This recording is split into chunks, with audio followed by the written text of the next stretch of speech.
Welcome back to the Clay Kane Show on Sirius XM Urban View, Channel 126. We're talking powers and becomes action. It is great to have people on who are in the Biden-Harris administration doing great work. He has been on before, and it's an honor to have him back. He is the Secretary of Transportation, Secretary Pete Buttigieg. How are you, sir? Welcome back. I'm doing well. Thanks for having me on. It's good to be back. Thank you so much for being here. So I want to get to some things around summer travel. Everybody knows I'm a nervous flyer, so I want to talk to you about some things. But I do want to start here. The Baltimore Channel has opened after the forced foreclosure during the horrible bridge collapse. This is huge to me. This shows me that government is working because from the outside looking in, it feels like it isn't. But Yeah. can you talk about that reopening and the work that you did specifically with Governor Wes Moore? Yeah, I was with Governor Moore yesterday and a whole bunch of people celebrating and marking this occasion that the port is fully open, the channel is fully cleared. They had to take about 50,000 tons of steel and roadbed out of the Patapsco River in order to get it clear and safe for these deep draft ships to move in and out of the harbor that we all count on. And you know, part of what was really moving to be there was, first of all, a full circle moment on one of the worst days, certainly that Baltimore's ever seen or that our transportation system have ever seen. I mean, what happened that day was horrible, but what happened next was inspiring. As you said, a lot of government agencies that people tend to wonder, is government able to do anything? The teamwork was incredible. The Army Corps of Engineers led the process of pulling that wreckage out. The Coast Guard led the unified command for the response. There were actually 56 different agencies involved, state, local, federal, teaming up. Nobody was talking about party lines. Nobody was talking about turf and bureaucracy. We were just getting together to get it done. And in less than 100 days after that shocking incident of the ship striking that bridge and the entire bridge collapsing and shutting down the whole port, less than 100 days later, that port is back up and running, open for business. Those workers, I spent a lot of time yesterday with the longshore workers who we count on to get us all of the goods that we depend on. They are back to work. They have that peace of mind. Just an extraordinary day. Now, there's another step here, a big one, which is getting the new bridge up. That's Yeah. not going to happen in 100 days, but we're taking that same approach, that same teamwork and President Biden's commitment that we're going to make sure that all of that is fully funded. And we're going to make sure that we get that bridge up too. Yep. So, when I talk about some of the wins of the Biden-Harris administration, there are, I don't want to call them little things, but they're things that don't, trend in the news cycle. And this one for me is airline consumer protections. Hmm. A lot of us travel all the time. A lot of us have had many experiences where we've had a terrible incident on a plane. The plane has been delayed 3, 4, 5, 6 hours. You can't get a refund. This is huge, what you all have managed to do. Talk a bit about what these airline protections are, consumer protections are. I know they're not going to happen immediately, but they're going to happen in the next few months. And this is big to me. This affects the average everyday American. Thank you. Yeah, we've been working on this from day one, and we have been able to complete a set of steps that make this a period of the biggest improvements to passenger protections, I think, since this modern airline system was set up in the 70s. And it's really about making sure that you get what you pay for and that you know what you're paying. So one set of rules that we've completed is about transparency, making sure that when you go to buy an airline ticket, you get upfront information about what those fees are. Sometimes the airfare is one thing, but then there's all these fees: change fee, cancel fee, baggage fee, I don't know what fee, and we're requiring the airlines to be upfront about that so you can actually compare the way it's supposed to work in any transaction when you're buying something as a consumer. The other thing, as you mentioned, is refunds. What we found is that even if you're supposed to get a refund on paper, it was taking so much work for passengers to get through that process, calling an 800 number, haggling, basically having to fight for money that they were already owed. So we're clearing all of that up. We're setting standards on when you were owed a refund. And we're saying if your flight gets canceled or you get delayed 4 hours and you don't even take that flight, that when you get your money back, it needs to be automatic. Unless you ask for something different, unless you say, hey, I'd rather have miles or book me on another flight, they have to automatically put that money back on the card you used to book that flight without you having to ask. And we think that really changes the economic incentives for the airlines. But most importantly, it changes what it's like to be a passenger. We're working on other things. As a parent of toddlers, I'm passionate about the rule we're working on to make sure that you don't have to pay extra to sit next to your own kids when you're on a flight. It is hard enough on a perfectly normal flight where everything goes fine to fly with little kids.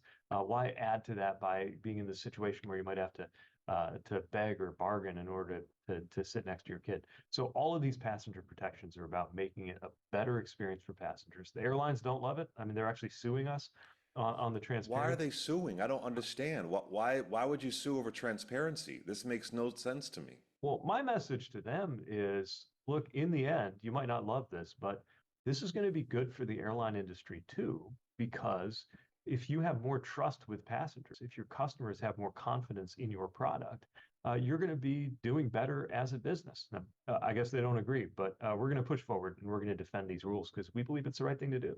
And I also have friends who work for the airlines, and they say that they're driven up the wall when they have to go back and forth and explain refunds and why it doesn't work and why it could work, and Yeah. how they don't have just the average worker at an airline is going to be impacted in a good way by this, and that's good too. A Yeah, when lot you of have a system that is this convoluted, it creates all of these extra costs and headaches. The agent on the phone who's trying to pick through all these rules when really all of this should be automatic. Even our department.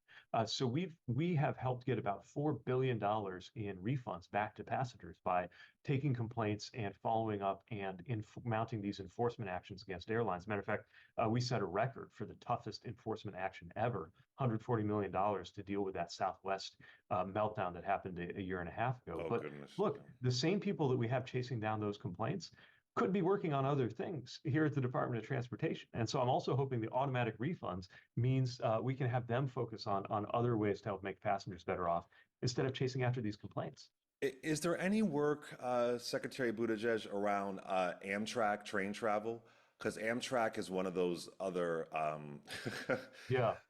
So they will really drive you up the wall with a refund and So a delays. couple big things we're working on here. First is just to improve the railroad itself, get them better trains, get them better tracks, and work on the infrastructure, especially on the Northeast Corridor.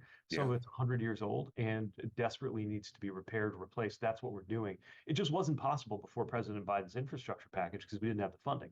We're Mm. working on that. The second thing that we are promoting is a better enforcement of a rule that would make it faster to be on an Amtrak train if the freight railroads played along. So the way outside of the Northeast Corridor, the way it works is that most long distance Amtrak trains run on tracks that are actually owned by freight railroads. It might be owned by Norfolk Southern or CSX or Union Pacific or BNSF. Now, by law, those freight trains have to get out of the way so that a passenger train can go first. But in practice, that is not always happening. Some of the on-time rates of some of these routes are below 50%. And we're promoting, and the Surface Transportation Board, which is another agency, but we're working with them. We're promoting more enforcement. Our department's gathering some of the data to help with it because this is a way without, before you even get into changing the routes or getting new trains or changing the tracks, we could have dramatic improvements in the on-time performance of passenger trains in this country just by having better enforcement of the rules already on the books about what freight trains are supposed to do. I know you have to go soon, but I do want to ask you this. I know you can't talk about the election specifically, but just a broader question. Uh, I know my audience has just been so disturbed at, 34 felony counts, this war on Pride Month. Now, Pride Month is the latest enemy. We even have a wife of a Supreme Court justice thinking that Pride Month is the enemy. People that I know, they are just blown away that the other guy who's running is in the running. This is unprecedented, and there's some fear that people have. There's some definite fear, and then there's voter apathy, and some people saying my vote doesn't matter. You go on Fox News and engage other people on the other side. At this point, I've lost my patience. I don't have it in me. But I would just love to know what you would say to our audience right now. I mean, there's great work happening in the Biden-Harris administration. That's not going to be headline news. You're not going to see it as a ticker on CNN or MSNBC. But for folks who have some concerns and fears and Project 2025, I mean, sometimes it feels like we're getting close to being on fire. Yeah. What do you say to people out there who are stressed, who are worried, who are concerned, and who have some serious, serious concerns for November? So, without getting into the campaign side, I would say this. We're in a moment right now where extraordinary things are happening. Now, we have a saying around here, which is good news is no news. We Mm, don't hear about it as much when the good things are happening. But to me, this moment is not just about the people we disagree with that we're trying to keep at bay, some terrible things that we're trying to hold off. It's some amazing things that we're trying to build on. When I think about what it means that insulin is going to be $35 now for seniors across America. When I think about what it means that roads and bridges that have been needing to be fixed for 100 years are finally getting done. When I think about what it means that a lot of neighborhoods, a lot of black neighborhoods in this country that had freeways built right through them are actually being knitted back together with new federal funding to reconnect them. When I think about the improvements that have been made, the advance against child poverty barely made any news, but with the child tax credit, did more to cut child poverty than anything moving that quickly in modern memory. And this climate work that passed literally by the slimmest possible margin in Congress, and we still got to see it through and get it done, but it represents an epic advancement on one of the most clear and present threats to our way of life in this country. It's not just about what we're trying to hold off; it's about what we're building on. And mm. I know sometimes we're not in a mood to hear good news, especially with all the negativity and the things swirling around. But then again, I think those of us who went into public service, most of us don't go into public service because we think everything's going along just fine. Like the whole reason to get involved as an elected official, as a volunteer, as an advocate, as a journalist, I think is because things aren't all the way right, and we're trying to make it better. And that's what fills my sails every day in this work. It's not naive. It's out of a sense of belief that things can get better. You talk about Pride Month, and it's Pride right now.